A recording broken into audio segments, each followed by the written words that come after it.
Hello, everyone, and welcome back to the Anthrax podcast. There was a fly in my coffee. Protein. It's protein. At least you're not like a buddy of ours. Adjust this camera a little bit. There we go.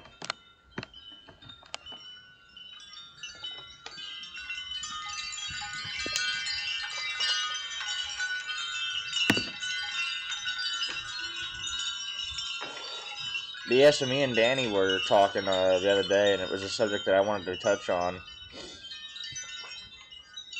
about the education system, how it programs people to pretty much be obedient, and you know, from a very, very young age, when you first start school and you're doing basic algebraic expressions like, 3 plus 3, shit like that. I believe that to a certain extent, those skills are taught and they're meant to be taken at a face value. I mean, everything that you're taught at school is meant to be taken at a face value, but what you don't know is that you're being programmed to follow orders. Yeah, see, I had this teacher, actually, at the school that my brother goes to. She would tell us all the time, and people teach you things and how to do things the wrong way so that they can go back and teach you how to do them the right way, which never made any sense to me. But what they should really be teaching these kids is sure teaching basic math and science and history, most definitely, so that we don't repeat the same mistakes that we already have. But they need to teach you how to balance a checkbook, find and keep a job, how to buy a car, how to buy a home, shit like that. Stuff to actually help the economy. At this point, all of us are numbers. It doesn't matter what profession we go in. We're all pawns. It doesn't really matter. We still have to fight their wars if we are to have any. We are to pay our taxes. And if you own a home, you don't technically own that home. You have to pay property tax. And if you don't, they can take that home that you own, whether it's been in your family for 200, 300 years, or you've had it for a week. It doesn't matter. You don't pay your taxes, your home gets taken. That's why it's called intellectual property. You don't actually own anything. That's all an intellectual amalgamation of what we created in our minds. It's just a title. Yeah, exactly. It's just a title you hold. Yeah. Like, oh, this is mine, but if I mess up, it's no longer mine. It's not inherently yours. Or they can buy my home from me and sell it back to me. Yeah. Because if your ownership of something is circumstantial, then you don't inherently own it. That's my opinion. No. I agree. Like our personal belongings, I believe, are all inherent possessions. Because obviously nobody can go in and just start taking your shit. Nobody can do that. They can if you owe money to a bank. They can liquidate your assets, whether it be electronic or family heirlooms. They can take that from you. I'm talking about like personal possessions you keep on your person, on your belonging. Like, yeah, they can, when they repossess your house, they can, like especially the IRS, they can go in there and take whatever the fuck they want. It's just that, well, that would be circumstantial, actually. Honestly, yeah. So you don't really own inherently anything except for your own body. That's what I was getting at. And even then, technically, you don't own your body either. Because if we go to war and they draft you and you say no, you go to prison. You don't own your freedom. If you go fight that war and die, guess what? You died for a cause that you may not even have supported. So either way, you don't own your own life. The only thing you own is your brain. That's pretty much it. Because when your brain is gone, it's useless. And even then, that can be one of the worst things you can keep, really. Because if you lose everything that you think you love, your brain's going to be full of darkness. You're going to have ill will towards everybody and everything. So in reality, you don't own anything, including yourself. You know, when you were saying stuff you keep on your person, so you're like bank account, debit cards, They can lock those up and freeze those and move them if they And wanted the to. more we list things off, the more I think about like, yeah, everything we own is like everything we think we own is circumstantial. That's all I was getting at, Peru. That's it. I mean, we don't own anything, not even ourselves. We work our lives away until the time we're 70 now because you can't afford to retire until then. And if you're lucky, you remember what people have been saying. I can't remember her name, but a Democratic leader that's in the House, I believe. She said that people need to start working more towards life expectancy rather than 65 to 70 age of retirement.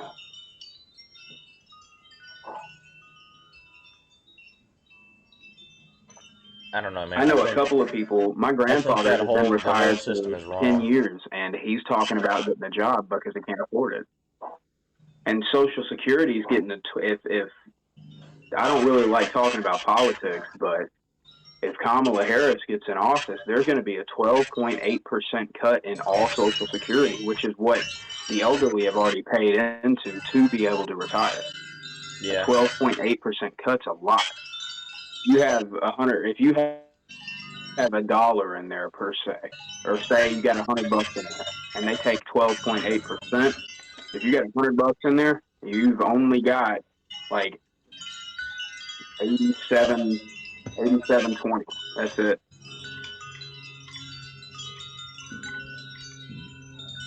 That's a huge cut.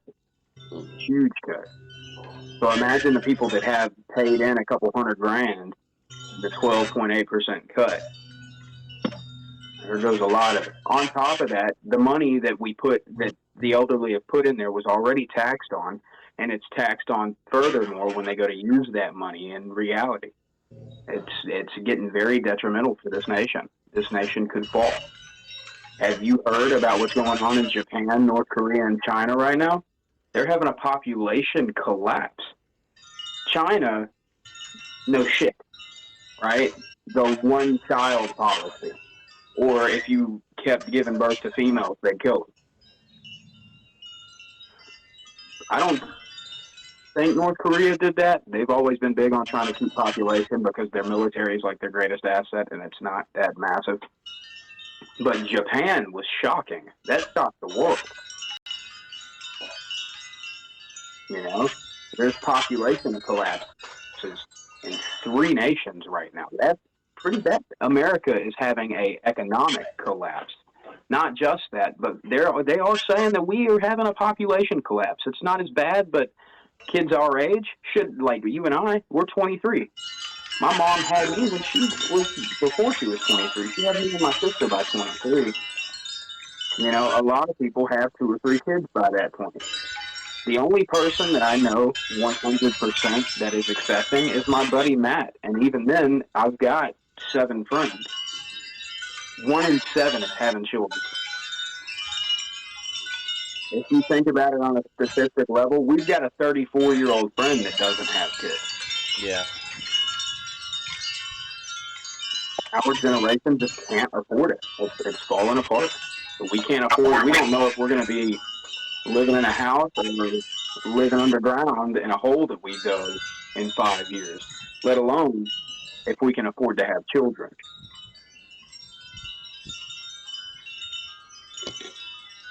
It's getting that bad. People don't know if they can afford to have the American dream anymore. And that's what we lived on for the longest time, was the American dream. You can't live on that. You know, and I get all the liberals and shit like that. Well, you know, choices, sure. You know, they support open border, fine. But when Hector shows up at your house and wants to live there, just remember you wanted the border open behind your white picket fence. You know what I'm saying? Yeah. It's getting scary. It's getting very scary to even think about having children, let alone us being alive in 10 years.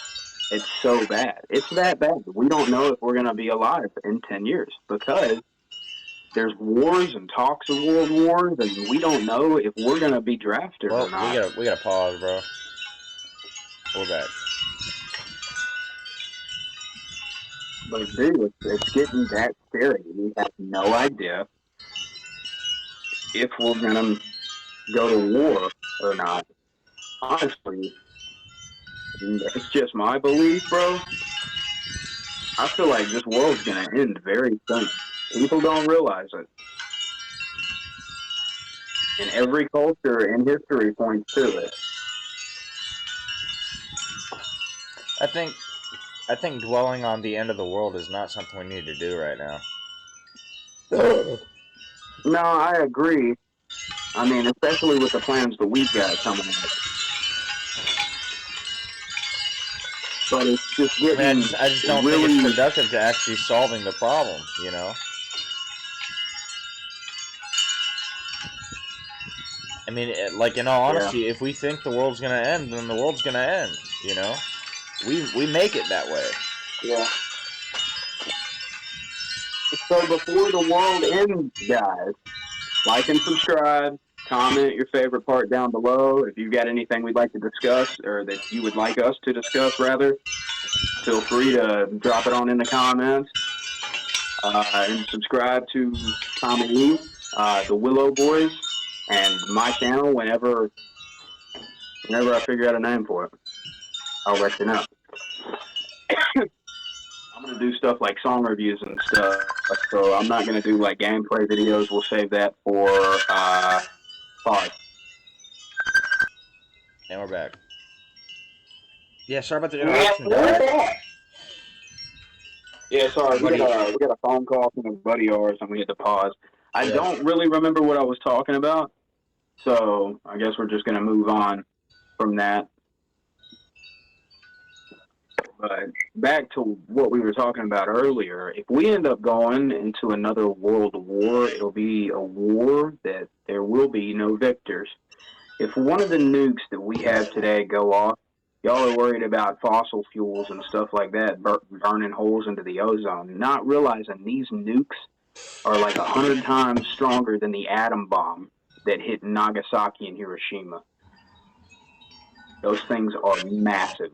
They will burn holes in the ozone, more powerful and everybody on this planet will go. Do what? So the nukes Russia have are even more powerful than that. Yeah, Russia's got some pretty big nukes for sure, but we've got more, and they're pretty damn big too. Not just that, but our military has come up with one thing that scares the life out of anybody. All across our shorelines, we have called Stingray, right? The Stingray is as big as a house. And what it does is it sends echolocation straight up. And if a U-boat, a submarine, or a battle cruiser, or any kind of battleship shows up, it springs right up, and it's got the strength of an atomic bomb. It will blow through anything. They can't get close enough to us to use their battleships at all. Yeah. There's hundreds of thousands of these things. And we have the best drone technology in the world. Not just that, but out of the 5 biggest air forces in the world, the U.S. has 4 of them.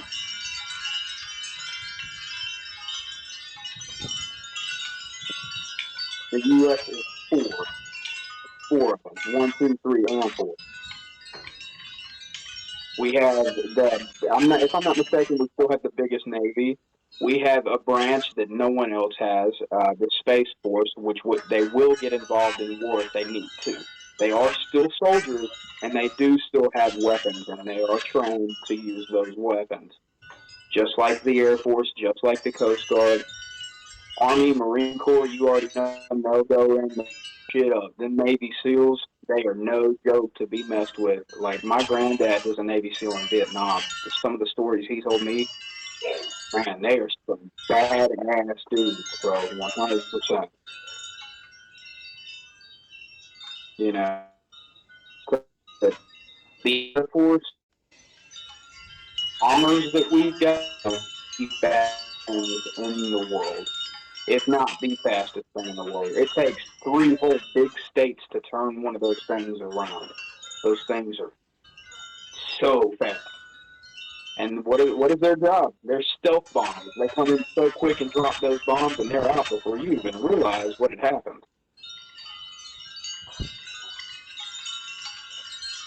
If we go to that and our ally carry, you know, frustrating kind of the make national too, and that got it better somehow. We're screwed.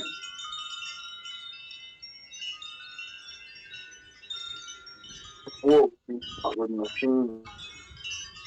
We'll get drafted, but I mean, we're also kind of draft when we turn 18 years old. That's it.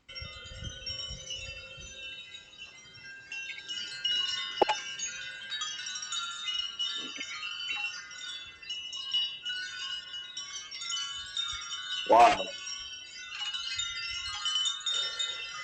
I don't know, man. I've always found like studying, you know, like World War One, Desert Storm, like Afghanistan. Sports. That's what I do. Thought of being anyone doesn't sound fun. You know, like the shit you'll see around you, and then what could happen to you or me. That's scary. But I'm to the military. Like if you got drafted to war, bro, I'd go with you. I wouldn't let you do that shit alone. But I don't have either one of us. I've got blood diseases. You've got Honestly, what bro, you've got. I wouldn't go to war for this country. I'd dodge that draft quick as shit. Oh yeah, dude, I do, bro. Fast as hell. I mean, I guess you can call me a coward for that, Like I but I get mean, to be honest, I wouldn't go to war for this country. I wouldn't risk my life for this country. disability. That's I mean, I'm like not at semi-patriotic. I all. would go to war if it was for the right reasons, sure. But I mean, I'm not gonna go to war just to go to war and then get my head blown off somewhere in the sand. And I mean, that's just not for me. If it's my front, if they came to our home front like the wars, then I'd be in a. I'll learn the Well, the thing is, invading that. I don't So think that there's going to be a home front war in the United eruption. States. I mean, if there's any sort of war on the grounds of the country, like I think that's going to be a civil war. But I don't think that'll last long either, man. I mean, I don't know what the infatuation is with people going to war all the time, you know. It was either a Japanese or a Russian general. The reason they do not invade is because there is a gun behind every blade of grass. And if there was war in this country, we would unify damn fast. Races, heck yeah, brother. Redneck old Jimmy Bob hanging out with a drag queen and a trans high competition play queen. Everybody's going to unify. We'll have to survive or fall. And together we stand, divided we fall. That's Yeah. a saying for a reason. We would have to unify. We wouldn't have a choice. We'd have to. Because if they're coming to kill us, the people of America are the other country. I just don't think. Not I our don't think government anyone's they're gonna worried approach about. the They're United worried States and go about to people war, like though, you and man. I I. just don't think that's gonna happen.